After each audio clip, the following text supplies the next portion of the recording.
Thank you very much for that beautiful recitation. We're now very fortunate to have Irfan Siddiq, who will be speaking to us on Sudan. Many of you will be aware that these 10 nights we are having speakers from across the globe come to us from their country of expertise, where they'll be speaking to us about the plight of Muslims in their country. Irfan Siddiq is a former British ambassador to Sudan and Azerbaijan, and the deputy head of mission in Iraq and Syria. And given his expertise as the former British ambassador to Sudan, we look forward to hearing his insights about Muslims in Sudan. Assalamu alaikum. My name is Irfan Siddiq. I'm a member of the British Diplomatic Service, and I've recently finished a position as the British Ambassador to Sudan.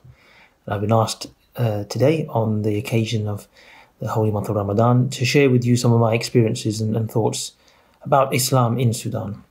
So I want to begin by saying that I'm probably not the best person to be doing this, because I know there are many Sudanese brothers and sisters who know a lot more about Islam in Sudan, and probably it would be good to speak to one of those people if you are really interested in delving in deeply into the nature of Islam in Sudan. But I spent 3 years living in Sudan, had the chance to mix with Sudanese Muslims, and so got a little bit of a sense of what's particular and distinctive about Islam in Sudan. And so I'll talk a little bit about that today.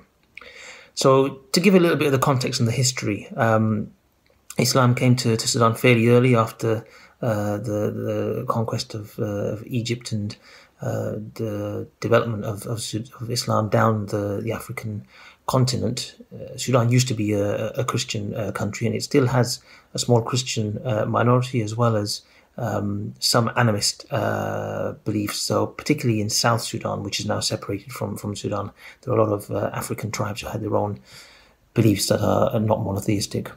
But now Sudan itself is probably about 95% Muslim, so it's very strongly predominantly Muslim, and it's mainly Sunni Muslim. There's some small Shia communities, but mainly Sunni, and mainly of the Maliki school of Islam. But what's particularly distinctive about Sudan has a very strong Sufi character. So I think a lot of the Sufi tariqas from North Africa and historically would pass through places like Sudan on their way to Mecca for pilgrimage. And there'd also be a lot of West Africans who do the same.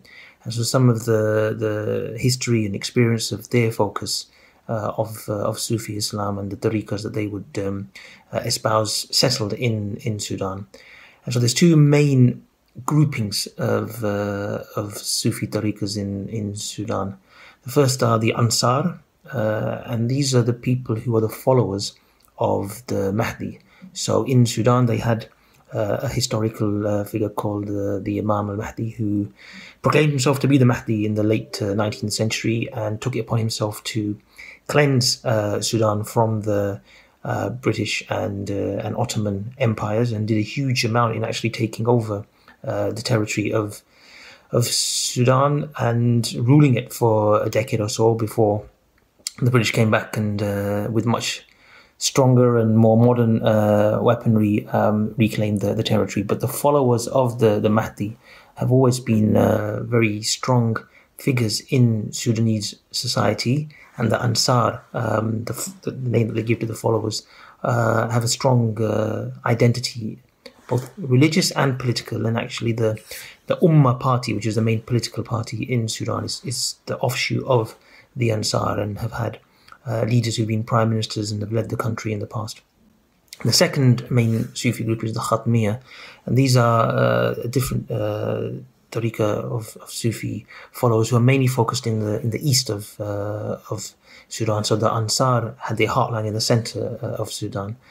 But the Khatmiya similarly then formed a political party after independence, and had a much stronger focus on unity with Egypt. So the political party is the Democratic Unionist Party, which is very much focused, and the idea at the point of independence was to in fact unify with Egypt, given the strong links between Sudan and Egypt. So these two political parties and these two main Sufi orders dominate the political and religious life of Sudan, and have the dominant characteristic of Sudanese Muslims. If you look at the social level, what's striking to me is that it's a very, very open, tolerant, permissive type of Islam. It's interesting, therefore, that in Sudan you had probably the first experience in the modern age of an Islamic state. So, of course, had the Iranian Revolution in Iran in 1979 to set up a Shia theocratic state there. And then in 1989 you had a revolution in Sudan that set up a Sunni Islamist state. And that was in power until the revolution of 2019 when that regime was overthrown. But what's striking is that the more hardline, more literalist, more fundamentalist nature of Islam that this political leadership espoused was very much not in line with the more open, permissive, Sufistic versions of Islam that socially are much more prevalent. The mixing between Muslims and non-Muslims, the more relaxed cultural traditions and tribal traditions that dominate in some parts of Sudan were not really reflected in this more fundamentalist approach. In my own experience, Ramadan in Sudan is really a fascinating experience. The thing that struck me most is this culture of street iftars. So as you approach the time of iftar, a lot of people would just go out of their homes and put on a spread in the street so that any passers-by who were delayed in their return to their home or for whatever reason couldn't get home would have somewhere that they could break their fast. And not only was this an offer, it was almost like an obligation, a compulsion. So if you are passing somebody's street iftar close to the time of the breaking of the fast, you'd literally be manhandled, you'd be grabbed, you'd be pulled out of your car to come and break your fast with the host who wanted to show their generosity. And this really reflects the hugely generous and warm nature of Islam and the cultural openness of Islam in Sudan. And I was lucky enough to attend a few of these street iftars, and actually we in the embassy when I was there actually hosted one as well. And it's fantastic as a real sense of how you break down barriers, of how you embrace each other, and how the spirit of the month, of the collective commitment to prayer, to fasting, to worship is articulated. So I found my experience of Islam in Sudan hugely interesting. It was a shame that the security situation meant that I wasn't able to travel around enough and see how in different parts of Sudan Islam is represented and is articulated. But I think for those of you who have the possibility of traveling to Sudan, or those of you who are familiar with Sudanese people, I think something that's really useful and interesting to try to pursue. The food in Sudan is quite different as well. So the dates they have are quite different. They like the dry dates, the much harder, drier ones. They're plentiful all around Sudan. The drinks they like are quite similar to some of the other Arabic drinks. So karkadeh, hibiscus, tabaldi, which is from the baobab plant. And then one which I never got a taste of, I must confess, which is called hilumir, which is a sort of a bittersweet concoction, which obviously is good after you fasted to balance your salt and your sugar levels that have been depleted. But I just didn't have a taste for it myself.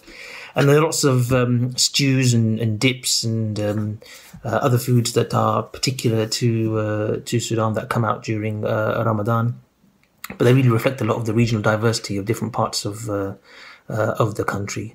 But as I say, I think if you're really interested in learning more about Islam in Sudan, please talk to a Sudanese brother or sister. There are a lot of them in the UK, and I'm sure it wouldn't be too difficult to find them. And I'm sure that they'll be able to articulate with much greater detail and knowledge what Islam in Sudan is like. But I hope that this has given you a flavour of the situation of Islam in Sudan and maybe prompted you to want to learn more. But again, thanks for taking the time to listen to me. I hope that your Ramadan is going well and wish you all the barakah and rahmah for this blessed month. Wa alaikum. Assalamu alaikum.